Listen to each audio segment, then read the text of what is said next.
E um outro, que foi o do Alberto, que me pareceu mais... Eu uso por enquanto ainda, provisoriamente, entre aspas, normativo, digamos, ou direcionado, num sentido muito claro, e mais radical.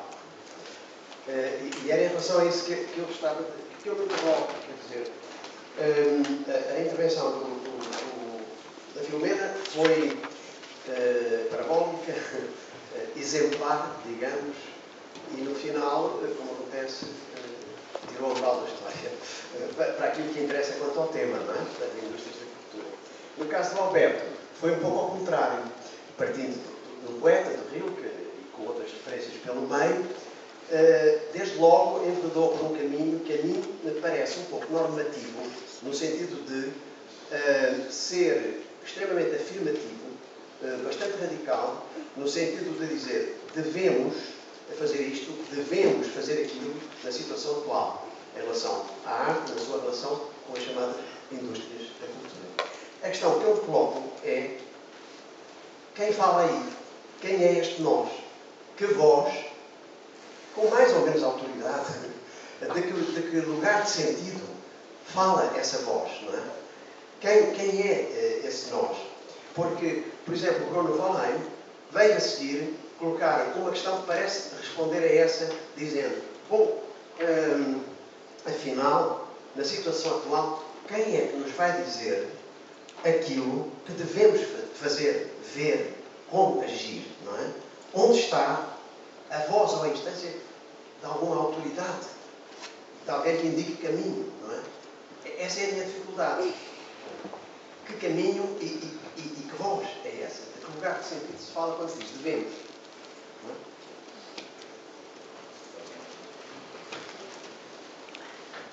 Sí, naturalmente esa voz non é a miña voz, non é unha voz da miña biografía, sino que casi é, por decir así, e seguindo con la idea parabólica, es una voz que en el fondo nosotros debemos incorporar. Es decir, es una llamada a la que tenemos nosotros que responder. Es una llamada en cierta manera, de una comunidad no existente. Es una llamada es una promesa.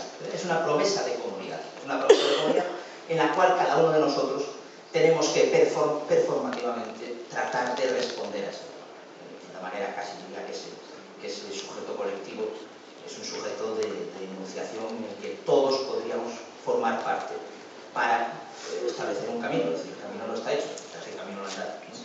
Y no creo que esa voz tenga una autoridad, por decir así, previa, inmanente, per se, ¿no?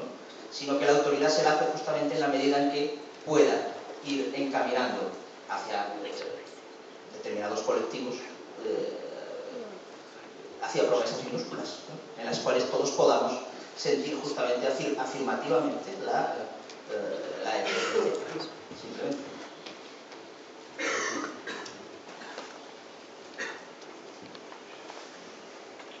Eu gostei muito desta das respostas minúsculas. É isso mesmo. Eu, nas palavras do Alberto, o que eu li era uma espécie de apelo à resistência e, por outro lado, agora que diz essa tua palavra, responder, fazer com que nos obriguemos a nós próprios a responder com essas respostas minúsculas. Podem ser até da extensão, por exemplo, abster-se de... o Rui falou um bocadinho disso, abster-se dos lugares comuns. Tu também falaste a propósito do lance, ou de, por exemplo, soar fora de moda ou reacionária, como disse o Bruno. Abster-se, Valéry, num texto que o Benjamin cita no livro das passagens, diz que talvez tenhamos que inventar novos mosteiros, não no sentido de dizer não à vida, não, mas é no sentido de abster-se, não comer tanto, não deitar tanta comida fora, respeitar a comida, respeitar a alimentação. O Guido Ceronetti, que eu admiro muito, que é um filósofo italiano, o judeu que traduziu muitos textos bíblicos, e em particular um livro chamado Kohelet, o livro conhecido mais normalmente como Eclesiastes, diz que o mal da experiência humana a partir de certa altura é não respeitar o ventre. Por exemplo, o conceito de fuga de cérebros diz tudo sobre a vida humana, diz tudo sobre o mal entendido da vida humana. Fuga de cérebros, think tank, por exemplo, é claramente um desconhecimento do que é o ser humano, uma espécie de rendição a um programa racionalista curto, concebido por mentes torpes, limitadas. Até podem ter lido muitos livros e ter muita cultura, mas não deixam de ser torpes nesse desconhecimento que têm, que a razão não se funde em si própria. Eles pensam que sim, e está a saber o resultado. Bravo.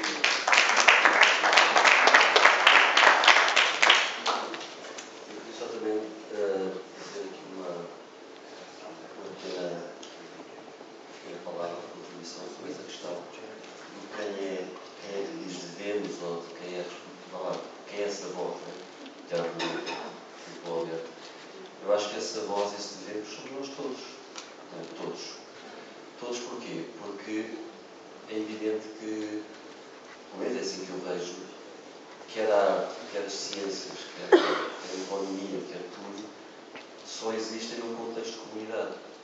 Eu nunca pensei na vida, nem por um minuto, fazer arte para mim. Eu não faço arte para mim. Eu faço arte para os outros. Essa ideia de fazer arte para mim próprio e guardar na gaveta não faz qualquer sentido.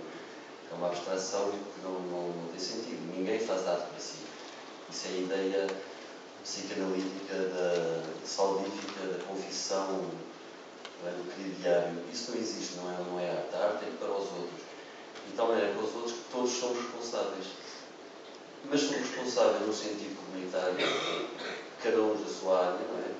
Somos responsáveis como o médico é responsável, como o físico ou químico é responsável, como o engenheiro é responsável. Se eu meter num carro, um Mercedes, eu estou a acreditar que posso acelerar a autoestrada e que o Mercedes não se vai desintegrar.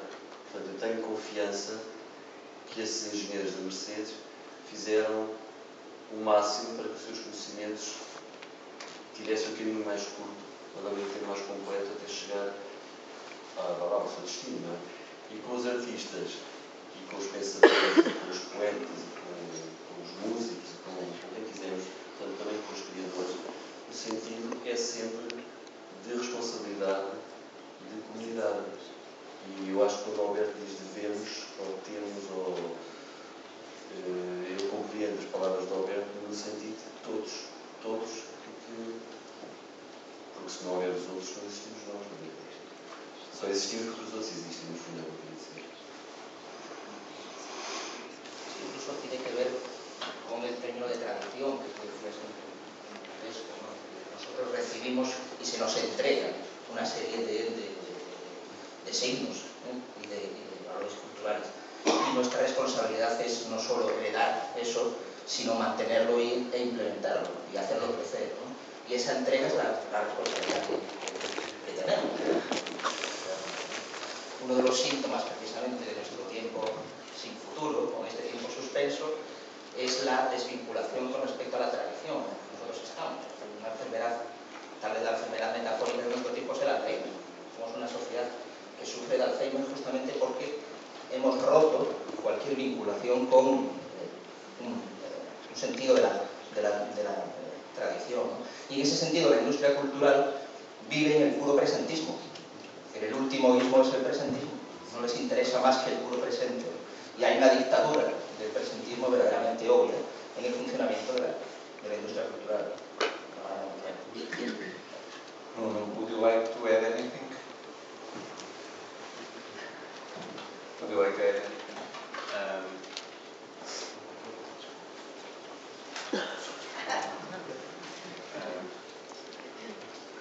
Well, I've been really interested, I must say, in taking part in this discussion, and fascinated really by the different approaches everyone's taken.